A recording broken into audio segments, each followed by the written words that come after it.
Titans talk continues here on this Monday night. Huge win for the Titans in overtime in Indianapolis yesterday, but it came at a huge price.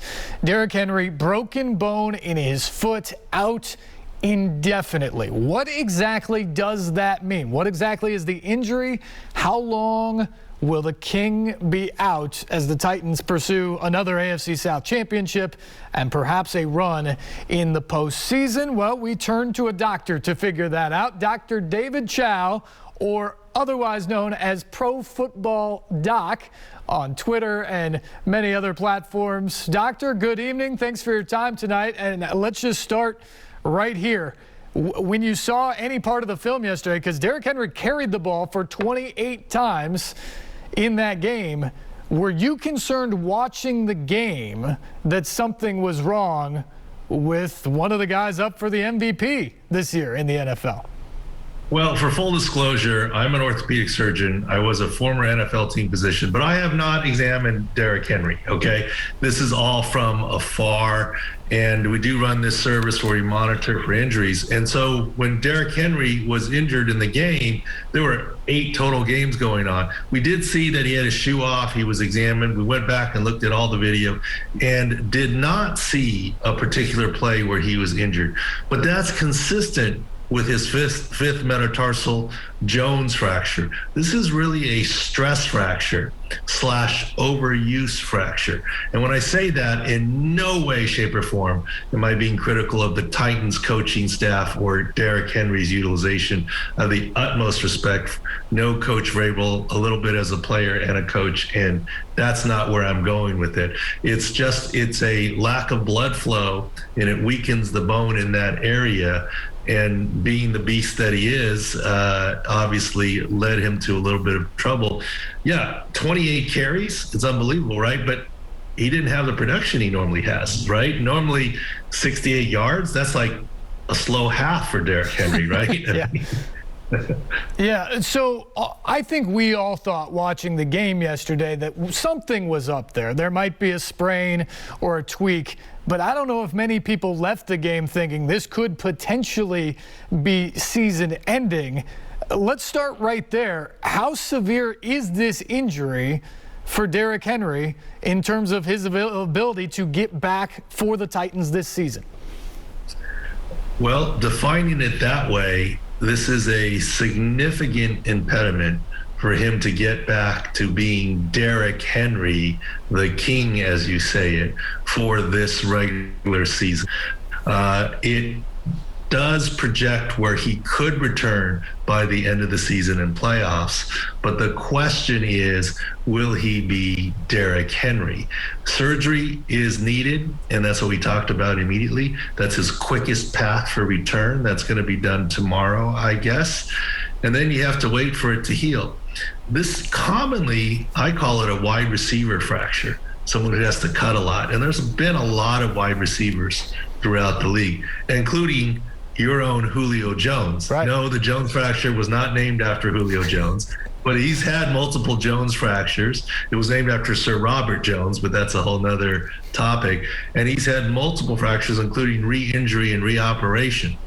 And so wide receivers, when you try and come back too quickly, it sometimes refractures. And here's the issue. Look, Derrick Henry is no wide receiver. He's 245 or I don't know how much he is now. He's a big boy. And wide receivers, when they come back, they can control their reps and targets, right? And, you might get 8 or 12 targets in a game. Derrick Henry, to be himself, is touching the ball close to 30 times a game. And that's a lot. Recovery from any injury, much less surgery, is not a light switch. It's not like 8-week recovery timeline, 7 weeks and 6 days you can't, and voila, on the 8th week mark you can do it all. It's more gradual. And I hate to be the bearer of bad news, but some of the national pundit timelines of 8 weeks, I would lean towards the over on, especially if you're talking about Derrick Henry that you all are used to seeing. But I always like to deliver good news. The good news is this should not be a long-term issue. It will heal. It's just will it heal quickly enough after surgery for Titans fans' liking? Yeah, that's the exact question we led the show off, is to get Derrick Henry back. It's one thing to get him on the field. It's a completely another thing to get him to the point where he can carry the ball 27, 28 times a game and be the Derrick Henry that people are used to in a playoff type atmosphere. My question, Doc, is I was reading a study that was done early part of, I guess, the last decade now, the teens, of NFL players who had this exact injury, the Jones fracture. And they found a very real correlation to the guys that sort of took the over on the rehab, 10 weeks and up, and the guys who took the under on the rehab and rushed themselves back to more re-injury, more need for a second surgery on the guys who rushed back, and even a correlation to a diminished return on the field in the remaining stages of their career versus the guys who got to 10 weeks and beyond. It was essentially, as you said, it was kind of a blip on the radar for them, and they went back to it. How big of a concern is that? I guess, have you seen that study, and how big of a concern is that to you when talking about a guy like Derrick Henry? I've seen the study, familiar with the NFL protocols in different studies. I know that specific study, but I don't believe there was a single running back in that study. And so studies are worth something, but when you say they all had the exact same injuries, I wouldn't say that. I would say they had similar injuries, right? There are different sports talk shows. There's this one that you have. There are others in sports reports. They're not all exactly the same. And so you have to look at the specific injury. And where I caution people is I have not seen Derrick Henry's X-ray or MRI, but by national reports, it seemed to need an MRI to detect it. At least that's how you read the tea leaves. And with that being the case, it should be a stress fracture and non-displaced, which is good in terms of the ease of the surgery, but bad for the healing because it was a lack of blood flow. Now, with that being said, what I told you before you did your, quoted the study and your homework, and it was very good of you to do that. I was kind of saying that, but I think if anything, given the type of player that he is, the specific circumstance with Derrick Henry also leads to, for lack of a better word, the over on the timeline, especially if you're talking about high 20 carries and being dominant for Derrick Henry, et cetera, which you all have had the luxury of seeing him with. That's a high bar. I'm not trying to be pessimistic. I think he can come back. Coach Vrabel is accurate. That possibility is open. Depends on how long. But the question mark is what type of Derrick Henry. Look, if he can come back at 10 weeks and be the usual Derrick Henry, I think you should book it and take it right now. 8 weeks is asking a lot. And the fact that he could return to full go this year, that's something, if you could just lock that in, you should, right, as Titans fans. So we'll see what happens. But, the Titans are making moves, right? They're bringing in Adrian Peterson, which, he's a stud himself and older, but half a season, yeah, he could do that pretty darn well, I think. Yeah, motivated half a season at that, playing with a contender. And you're right, if the playoffs start 11 weeks from now, if the Titans can be guaranteed that Derrick Henry's back full go at 10 weeks, sign me up. They will definitely do that. You brought up earlier something, and Mike Vrabel essentially scoffed at this question today when we asked him about the workload of Derrick Henry. And it's really a two-part question. Let's start with yesterday alone. When they took him off the field and he had some discomfort early in the first quarter, they looked at the foot, rewrapped it, and he went back out there. Does the fact that he carried the ball another 24, 25 times from then on, is it possible that that made it worse? Or do you think the injury was what the injury was when he initially felt it? Look, I'm not trying to defend Coach Vrabel. I know, nor the Titans medical staff. I know them, and they do a good job. But the reality is, okay, if it broke all the way through, so to speak, and displaced, you might be able to make that claim. I don't think that happened. They still needed an MRI to detect it. I don't know what x-ray they took during the game at the stadium or immediately after, but it seemed they clearly needed an MRI to detect it. Thus, doctors and medical professionals on the sideline don't have x-ray vision. And, Derrick Henry probably wanted to go, thought he could be effective. So I don't think there was any real setback per se. And even if there was, where it displaced, when the bone actually cracks and breaks, sometimes it actually helps the situation because it adds blood flow to the area. So no, I don't think they did anything wrong or delayed the recovery in any way by trying to play him.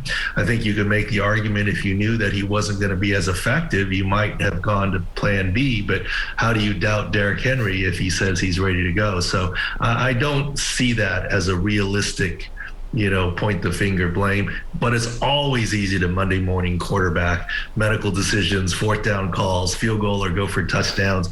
Always easy to do. Of course, that's true. And I'll give Mike Vrabel credit for this. He has always talked about consultation with his medical staff and the player to feel how they feel and work the two sides of that coin, the medical expert opinion and how the player feels. And he says Derrick Henry's earned that for everything he's been able to do. And he said he wanted to go. So who am I to say something back to him when the medical staff's saying he's free to go and Derrick says he wants to go?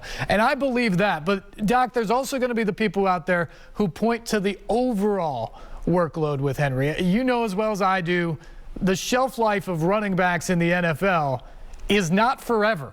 These guys take a beating, and while Derrick Henry is a superhuman, and it seems like he could go on forever, it's a lot of carries. He went 300 carries in 2019. He went 375 last year when he ran for over 2,000 yards. And now this season, he's had more carries in the first 8 weeks of the season than any running back in the history of the league in any season. Are you at all worried about the overall workload on a guy as big and powerful as Henry, pounding those feet on every carry, in terms of what that could mean for this injury or, I guess, for his future? Well, you bring up some very valid points and questions. However, once again, I would say I agree with you. Derrick Henry is superhuman. But the key word here is he still is human. He's a unicorn in terms of his size, speed, agility, and greatness, no question. But he still is human. And because of that, we do sometimes break down. I think it's a fallacy to say that if Derrick Henry only carried the ball 20 times a game, that he wouldn't have this fracture. Maybe he still would have the stress fracture, but in week 10 or 12 or 14 and not make it back for the playoffs, right? Mm-hmm. And so you got to understand, he carried the ball 28 times in week 8, but realistically, is that all he does in terms of his workout and training, run the ball 28 times? He's got way more exposure in practice and workouts and fitness and reps doing that, running, jumping, and cutting. Part of his issue is it's the load that he carries, right? If your truck is full or the SUV is loaded or it's a big car, that tires get worn and the brakes and the suspension, right? And your feet, so to speak, as opposed to an empty, small subcompact car. There's less stress on all that suspension. He is a big load and there's a lot of force when he cuts and turns. And that's not just because the coaching staff ran him high 20s or the staff.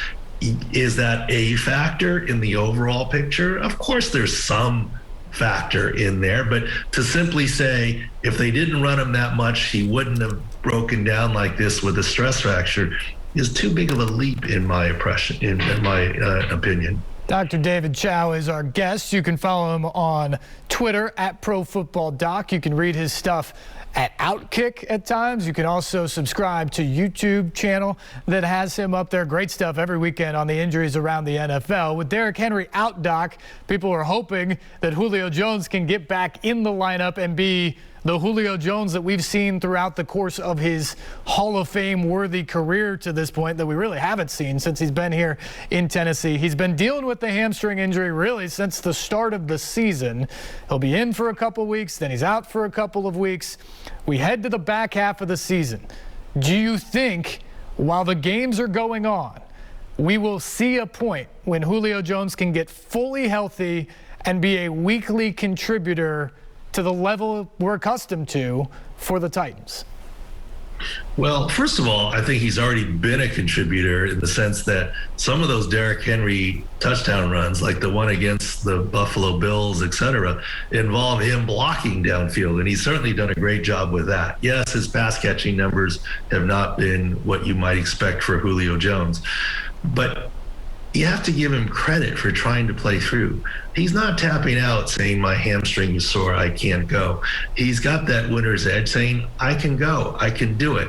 Now, the problem sometimes with that is the medical staff and the coaching staff have to protect someone from themselves and say, look, at 80 or 85% with risk of aggravation, you might need some more time to just get all the way better. That's kind of what the Cowboys did with Dak Prescott. He clearly could have played in that game against Minnesota. They chose to sit him to get him closer to 100% because they didn't want to aggravate it. Look, from the outside, I don't know, but I think the Titans might do that, right, a little bit with Julio because he had that setback in game recently, right? And it might be smarter to show some discretion and pull back and get closer to 100% so that he can be at top form, especially as the season goes on. Do you think that's possible, though? Because we've seen it with like guys like Corey Davis in his rookie season. He never got over it in that season from the hamstring injury. Do you think being judicious can get to a place where in December or certainly January, Julio Jones can be 110%? I think so. I mean, I don't know Julio Jones very well personally, but in my little beatable, I've crossed paths with him. The guy's a beast. I mean, right? He's like Derrick. I mean, between Derrick Henry, Julio Jones, and A.J. Brown, you guys have three of the most impressive skill position guys in the league in terms of physical specimens. And with that, here's the thing, and here's the difference between Corey Davis and Julio Jones. Julio Jones has the speed and quickness component, but he also has the size component. He doesn't always just have to beat you with speed, where that was more Corey Davis's game. So as such, I think I have better hope that he will return to full form later this year. Well, that's great news for the Titans because they need him out there across from A.J. Brown, especially if Derrick Henry's not going to be in the backfield. Doc, the last thing, I go back to, I guess, I know you don't want to get in the prediction game, but for Titans fans out there, you sort of hinted at it earlier. What is the best case scenario in your mind this season for the Titans? Can they get Derrick Henry back before the end of the regular season? Is it hoping for the playoffs? What's best case scenario here in your mind? Well, the best case scenario is to continue winning, right, and get Adrian Peterson and others in the mix. Obviously, the pass catcher, third down back, has been injured too. So, you got to have some health on your side here and get into the playoffs. And perhaps the best case scenario and a great case scenario, and I know Derrick Henry probably doesn't want to hear this, but have a full go Derrick Henry for 15 or 18 carries and split the rest with Adrian Peterson, but have him 110% for those 15 or 18 carries as playoff times come around, especially letting him have at it in the second half, which from the outside seems to be where he really tears it up as people wear down, defenses wear down. Look, I think it's realistic he can return. It's just how are you going to manage him? And, I'm on the outside not having seen x-rays, MRIs. He hasn't even had the surgery done yet. How is the fixation? There's a lot of factors still to go here. And I do have confidence in the Titans leadership, especially Coach Rabel, that as an ex-player and as a very smart guy, and he's going to do the right thing overall, I believe. Well, that's going to be the surgery that everybody's going to want to hear every detail about, or at least as much as they can tell us about tomorrow when it happens. And people around here have their fingers crossed that Derrick Henry will be back on the field this season for the Titans as they try to make a run, not just to win the AFC South, but in the playoffs as well. Dr. David Chao, we appreciate your time tonight and your expertise so much on all of these topics. You really informed us, and we thank you for that. And people should definitely check you out at Pro Football Doc. Pretty much every platform. You get great information from him, not just on the Titans or Derrick Henry, but everybody. And Doc, we appreciate you sharing your time with us tonight. No problem. And one thing that I would expect news to come tomorrow, you're going to get word of a successful surgery. Okay, which is good to hear. You never want to hear it's not successful. The only caveat I'll give you is name a team or a general manager that didn't tell you they had a successful draft right after it happened. Right? I mean, so you're going to hear that, but the proof is in the pudding over time in terms of when he comes back. And I'm not doubting his surgery will be successful. It's just hard to declare it truly so until you see the results of what happens. Right. We all know around here, draft grades on Sunday night after draft weekend don't mean a whole lot when you stack them up 2 or 3 years down the road. So we'll be mindful of that as well. Again, Doc, thanks so much for the time, and we'll catch up with you down the road, hopefully. Thank you. All right, Dr. David Chao. Again, follow him at Pro Football Doc. Subscribe on YouTube as well. Great and interesting stuff there. Our phone lines will be open when we come back. 737-7767, the number. This is Titans Talk on News Channel 5+.